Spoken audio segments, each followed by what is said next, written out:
ഇപ്പോൾ നമ്മുടെ കൂടെ നിൽക്കുന്നത് തൃശ്ശൂർ പൂരത്തിൽ പെപ്പരപരപരവ എന്ന് വിളിക്കുന്ന കൊമ്പിൻ്റെ പാറമേക്കാവിൻ്റെ കൊമ്പിൻ്റെ പ്രമാണി മച്ചാട് രാമചന്ദ്രൻ്റെ പ്രഥമ ശിഷ്യ ആയിട്ടുള്ള അനുശ്രീയാണ്. അനുശ്രീ കൊമ്പ് പിടിച്ച് ഉത്സവങ്ങൾക്കൊക്കെ കൊമ്പ് വിളിക്കാൻ കുറേശ്ശെ പോയി തുടങ്ങിയിട്ടുണ്ട്. അനുശ്രീയോട് നമുക്ക് അനുശ്രീയുടെ വിശേഷങ്ങൾ ചോദിക്കാം. എങ്ങനെയാണ് ഈ കൊമ്പ് പിടിക്കണം തോന്നിയത്? എനിക്ക് ചെറുപ്പം മുതലേ എൻ്റെ അച്ഛൻ എല്ലാ പൂരത്തിനും കൊണ്ടുപോകും. എൻ്റെ അച്ഛൻ്റെ പൂരം എന്ന് പറഞ്ഞാൽ ഭയങ്കര ഇഷ്ടമാണ്. എൻ്റെ അച്ഛൻ എന്നെ എല്ലാ പൂരത്തിനും, എനിക്ക് ഒരു വയസ്സുള്ളപ്പോൾ തൊട്ട് എൻ്റെ എല്ലാം പൂരം കാണിച്ചിട്ടുണ്ട്. തൃശ്ശൂരും പാലക്കാടും ഉള്ള എല്ലാ പൂരം എനിക്ക് കാണിച്ചു തന്നിട്ടുണ്ട്. എനിക്ക് പൂരത്തോട് നല്ല താല്പര്യം ഉണ്ടായിരുന്നു. അപ്പോൾ ഒരു ദിവസം അങ്ങനെ ആശാൻ മച്ചാട് രാമചന്ദ്രൻ എന്ന ആശാൻ ഇവിടെ അയ്യപ്പൻകാവിൽ ശിഷ്യന്മാരൊന്നുമില്ല. അപ്പോൾ അയ്യപ്പൻകാവിൽ ഇങ്ങനെ കൊമ്പൂത്ത് പഠിപ്പിക്കുന്നുണ്ടെന്ന് പറഞ്ഞപ്പോൾ എനിക്കൊരാഗ്രഹം പഠിക്കണമെന്ന്. അപ്പോൾ എനിക്ക് പഠിക്കോ ഇല്ലയെന്നൊന്നും എനിക്കറിയില്ല, എൻ്റെ അച്ഛനും അമ്മയ്ക്കും അറിയില്ല. പക്ഷേ ഞാൻ അച്ഛൻ്റെ അടുത്ത് ഒന്ന് സൂചിപ്പിച്ചു. അപ്പോൾ അച്ഛന് പൂർണ്ണ സമ്മതമാണ്. അപ്പോൾ അച്ഛൻ പറഞ്ഞു ആയിക്കോട്ടെ നമുക്ക് പഠിക്കാമല്ലോ പറഞ്ഞു. പറ്റുമെന്നറിയില്ല, എന്നാലും നമുക്ക് ചേരാം എന്ന് പറഞ്ഞു. അപ്പോൾ ഞാൻ അങ്ങനെ അപ്പോൾ ഞങ്ങൾ 3 പേരും കൂടിയിട്ട് അങ്ങോട്ട് പോയി ആശാൻ്റെ ചോദിച്ചു. അപ്പോൾ ആശാൻ സമ്മതിച്ചു. ആശാൻ്റെ മേലുള്ള ആൾക്കാരുടെ അടുത്ത് ചോദിച്ചു. അപ്പോൾ അവർക്കൊക്കെ സമ്മതമാണ്. അപ്പോൾ പഠിച്ചോട്ടെ അങ്ങനെ പഠിക്കാൻ തുടങ്ങി. സാധാരണ ഈ കൊമ്പ് പഠിപ്പിക്കുന്ന രീതി ഒന്ന് പറയാൻ പറ്റുമോ? അത് പറയാം. ഫസ്റ്റ് വായത്താരിയാണ് പഠിക്കുക. വായത്താരി പഠിച്ചു കഴിഞ്ഞിട്ട് കൊമ്പ് നമ്മൾ സ്വയം വാങ്ങി അതിൽ ഊതി ശബ്ദം വരുത്തണം.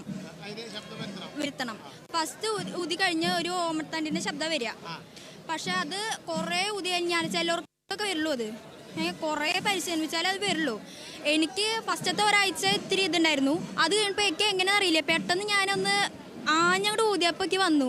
അത്രയും സ്ട്രെങ്ത് എടുത്ത് ഊതണം. അത് തൊണ്ടപ്പോൾ വേദന ഉണ്ടെങ്കിൽ അത് ഊതാൻ പറ്റില്ല. തൊണ്ട പൊട്ടും, ചുണ്ട് പൊട്ടും.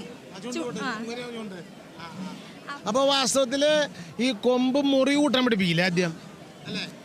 കൊമ്പ് മുറി കൂട്ടാൻ പഠിപ്പിച്ചിട്ട് പിന്നെയാണോ ഊതുക? ഫസ്റ്റ് മുറി കൂട്ടാൻ പഠിപ്പിക്കും. എന്നിട്ട് ആശ ഫസ്റ്റ് മുറി കൂട്ടി കാണിച്ചു തരും. എന്നിട്ട് നമുക്ക് തരും. ഫസ്റ്റൊക്കെ പിടിക്കാനൊന്നും പറ്റുന്നില്ല. പിന്നെ ആശാൻ പിടിച്ചെന്ന് ഇതാക്കി പിന്നേക്ക് ശബ്ദം വന്നു. അപ്പൊ എന്താണ് കൊമ്പുണ്ടോ? കൊളപ്പള്ളി അപ്പനെന്താ കൊമ്പുണ്ടോ എന്ന് ചോദിക്കണ മാതിരി ഇപ്പോൾ അനുശ്വരിക്ക് ഇപ്പോൾ കൊമ്പുണ്ട്. ഈ കൊമ്പ് അരങ്ങേറ്റം എന്നായിരുന്നു? ഡിസംബർ 23-ാം തീയതി കഴിഞ്ഞ കൊല്ലം ഡിസംബർ 23 അരങ്ങേറ്റം കഴിഞ്ഞാണ്. അപ്പോൾ ഇപ്പോൾ കൊമ്പിൽ ഇപ്പോൾ കേരളത്തിൽ വനിതാ കലാകാരികളില്ല. കൊമ്പ് പഠിച്ച് കേരളത്തിലെ ആദ്യ വനിതയാണ്, ലോകത്തിലെ തന്നെ ആദ്യ വനിതയാണ് നമ്മുടെ അനുശ്വരി. അനുശ്വരി എത്രാം ക്ലാസ്സിൽ പഠിക്കുന്നു? ഞാൻ 8ാം ക്ലാസ്സിൽ പഠിക്കുന്നുള്ളൂ. 7ാം ക്ലാസ്സിൽ പഠിക്കുമ്പോൾ അരങ്ങേറ്റം കഴിഞ്ഞു. ഇനിയിപ്പോൾ അനുശ്വരിയുടെ അച്ഛൻ്റെ പേര്? എൻ്റെ പേര് ശ്രീകൃഷ്ണൻ. എനിക്കവിടെ ഒരു സ്പിന്നിംഗ് മില്ലായിരുന്നു ജോലി. ഇപ്പോൾ കമ്പനിയൊക്കെ പൂട്ടി. ഒരു മകളേ ഉള്ളൂ? ഒരു മകൾ, 2 പേരുണ്ടായിരുന്നു. മൂത്ത മകള് 4 വയസ്സിൽ ന്യൂമോണിയായിട്ട് ഞങ്ങളെ. അപ്പോൾ എന്തായാലും അനുശ്രീക്ക് ഏറ്റവും വലിയ ആഗ്രഹം എന്ന് പറഞ്ഞാൽ എന്താണ്? തൃശ്ശൂർ പൂരത്തിലേക്ക് പങ്കെടുക്കണം. അനുശ്രീയുടെ ഏറ്റവും വലിയ ആഗ്രഹം തൃശ്ശൂർ പൂരത്തിന് പങ്കെടുത്ത് അസലായിട്ട് പെപ്പര എന്ന് കൊമ്പ് വിളിക്കണം എന്നാണ് അനുശ്രീയുടെ ആഗ്രഹം. തൃശ്ശൂർക്കാരായുള്ള നമ്മളെല്ലാവരും ഉത്സാഹിക്കണം. അനുശ്രീയെ സംബന്ധിച്ച് ആദ്യമായിട്ട് കൊമ്പ് പഠിച്ച ഒരു പെൺകുട്ടി എന്ന നിലയിൽ അതിൽ താല്പര്യം കണ്ടെത്തിയ ആളെന്നതിൽ അനുശ്രീ നമ്മൾ പ്രോത്സാഹിക്കണം. പിന്നെ അനുശ്രീ ഇപ്പോൾ ഏതൊക്കെ ഉത്സവത്തിന് വായിക്കാൻ പോയി? ഞാൻ ചെറുതുരുത്തി പോയി. ഫസ്റ്റ് എനിക്ക് ക്ഷണം കിട്ടിയത് തിരുവാണിക്കാവിക്ക് തന്നെയായിരുന്നു.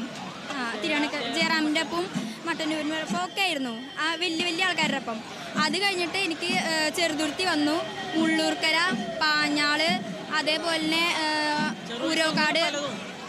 ഊരോക്കാട് അയ്യപ്പസ്വാമിയുടെ മുന്നിൽ, അത് പേരയിൽ അമ്പലം, അങ്ങനെ പല സ്ഥലത്തും പോയിട്ടുണ്ട്. അനുശ്രീയുടെ അമ്മയുടെ പേര്? രജിത. ചേലക്കരക്കാരി രജിതയാണ് അനുശ്രീയുടെ അമ്മ. അതുപോലെ അനുശ്രീയുടെ ആഗ്രഹം ഈ തൃശ്ശൂർ പൂരത്തിന് ആറാട്ടുപൂരത്തിന് വിളിക്കണമെന്നില്ലേ? അനുശ്രീക്ക് ഇരിക്കാനുള്ള ഉത്സവം ആറാട്ടുപുഴ പൂരം, തൃശ്ശൂർ എണ്ണപ്പെട്ട പൂരം, തൃശ്ശൂർ പൂരത്തിന് കൊമ്പ് വിളിക്കണമെന്ന അനുശ്രീയുടെ ആഗ്രഹം സാധിപ്പിക്കാൻ പാറമേക്കാവിലമ്മ വടക്കുന്ന തിരുവമ്പാടി കൃഷ്ണനൊക്കെ കനിയട്ടെ, തിരുവമ്പാടി ഭഗവതി കനിയട്ടെ എന്ന് പ്രാർത്ഥിക്കുന്നു. അനുശ്രീക്ക് കൊമ്പൂതി അങ്ങനെ കൊമ്പത്തെത്താൻ അനുശ്രീക്ക് ദൈവാനുഗ്രഹം ഉണ്ടാകട്ടെ. നന്ദി, നമസ്കാരം. Thank you.